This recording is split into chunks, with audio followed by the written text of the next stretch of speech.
రేపటి నుంచి ఉత్తరాంధ్రలో నారా లోకేష్ చేపట్టిన శంఖారావం యాత్రను జయప్రదం చేయాలని ఒంగోలు పార్లమెంట్ అధ్యక్షులు నూకసాని బాలాజీ తెలిపారు. ఒంగోలులో మీడియాతో మాట్లాడుతూ లోకేష్ చేసిన యువగలం పాదయాత్రకు మంచి స్పందన వచ్చిందని తెలిపారు. యువగలం చేయని ప్రాంతాలలో ఈ యాత్ర సాగుతుందని తెలిపారు. ఈ యాత్రలో ప్రజలు, పార్టీ కార్యకర్తలతో ప్రత్యేక సమావేశాలు ఉంటాయని తెలిపారు.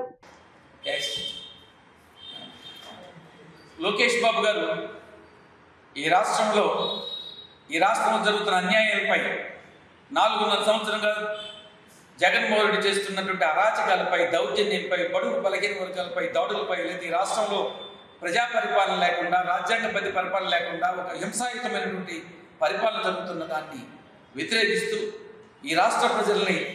సమాయత్తం చేయాలి, ఈ రాష్ట్ర ప్రజల్ని ఒక ప్రజా పరిపాలన వైపు అడుగులు వేయించాలని, ఈ రాష్ట్ర ప్రజలకి ఒక ప్రజాస్వామ్య పరిపాలన అందించాలని, ఈ రాష్ట్రంలో బడుగు బలహీన వర్గాలు ఎదుర్కొంటున్నటువంటి సమస్యల్ని, లేకపోతే ఈ రాష్ట్రంలో దళితులపై జరుగుతున్న దాడుల్ని, ఈ రాష్ట్రంలో మహిళలపై జరుగుతున్న దాడుల్ని తెలియజెప్పి ప్రజల్ని ఈ అరాచక ప్రభుత్వానికి వ్యతిరేకంగా ఒక ఉద్యమాన్ని నడపడానికి యువగళం పాదయాత్రతో రాష్ట్రం అంతా పర్యటించడం, 220 రోజులు పాదయాత్ర చేసి 3132 కిలోమీటర్లు పర్యటన చేస్తే ఆ రోజు బెంబేలెత్తినటువంటి జగన్మోహన్ రెడ్డి గారు ఇలాగే లోకేష్ గారు పాదయాత్ర చేస్తే తన గద్దె కదిలిపోవటం, బేస్ లేకుండా పోవటం ఉంటుందన్న భయంతో చంద్రబాబు నాయుడు గారిని అరెస్ట్ చేయటం, ఆ చంద్రబాబు నాయుడు గారి అరెస్ట్తో కొంతమేర పాదయాత్ర ఆగిపోవటం, తిరిగి దాని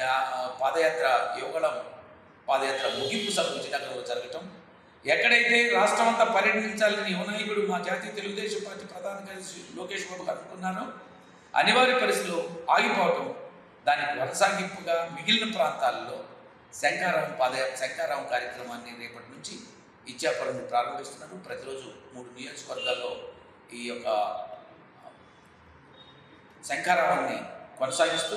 3 నియోజకవర్గాల్లో ప్రజలతో, కార్యకర్తలతో, అందరితో ఇంటరాక్ట్ అయ్యి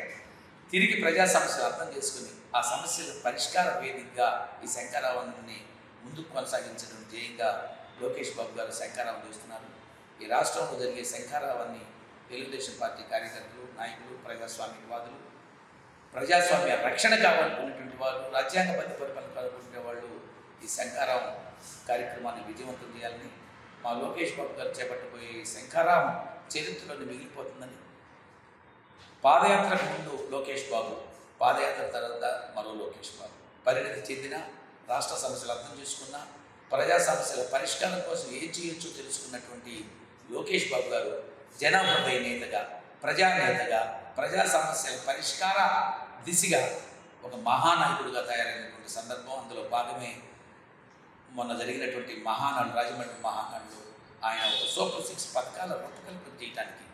నిరుద్యోగ వృత్తిని రద్దు చేస్తే తిరిగి నిరుద్యోగ వృత్తిని కల్పించి 3,000 రూపాయలు ఇచ్చి 20 లక్షల మందికి నిరుద్యోగ వృత్తి కల్పించే విధంగా ఒక మేనిఫెస్టో రిలీజ్ చేయడం, లేదా రాష్ట్ర ప్రజల సమస్యలను పరిష్కరించే దిశగా ఒక మేనిఫెస్టో రావడం, ఈ రాష్ట్రంలో బడుగు బలహీన వర్గాలకు అండగా ఉండే విధంగా రాష్ట్ర పరిపాలన అనుమతించే విధంగా యువగళం పాదయాత్ర చేయడం,